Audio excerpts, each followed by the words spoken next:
Türkmenistanyň paýtagty Aşgabatda ilkinji gezek halkara moda görkezilişi guraldy. Bu möhüm çärä Türkmenistanyň Senagatçylar we telekeçiler birleşmesiniň döredilmeginiň 17 ýyllygyna bagyşlanyp geçirildi. Moda çäresi paýtagtymyzdaky toý mekan merkezinde guraldy. Onuň çäklerinde 6 ýurduň moda dünýäsiniň öňdebaryjy dizaýnerleriniň, dürli lybaslarynyň görkezilişi boldy. Moda görkezilişi Britan dizaýneri Vivienne Westwood'un kolleksiyasy bilen başlady. Soňra sahnada Italiýanyň, Omanyň, Marokkanyň moda öýüniň şeýlik hem Fransiýadan gelen meşhur dizaýner Claude Patrick'in kolleksiyasy bilen tanıştyryldy. Şeýlik hem moda görkezilişinde ýurdumyzda hususy pudoň, moda pudogyna iş alyp barýan wekilleri, Gölli we Cennet tagty ýaly modalar öýleriniň, şeýlik hem mehirli Venan, Münafip, Nağışlı Güzer, Ayyana Sari, Ayperi modalar öýleriniň milli däpleri, döwrewap büçewler bilen utgaşdyrylyp taýýarlanan libaslary görkezildi. Dizayn uğru boýunça UNESCO-nyň döredilmeginiň şäherleriniň toruna girdilen Aşgabatda ilkinji gezek geçirilen Türkmen we dünýä modasynyň öňdebaryjy dizaýnerleriniň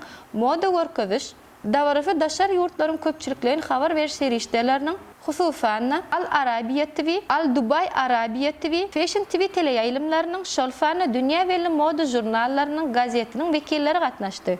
Hi, I'm Sulab Kalra. He's döredilmeginiň. I have to talk today because he doesn't have a voice. We are traveling from Milano. We have come here to spread Italian fashion to Aşgabat, and we are loving the country. People are very, very sweet and excited to come again and do more work here. Turkmenistan. Thank you. Thank you.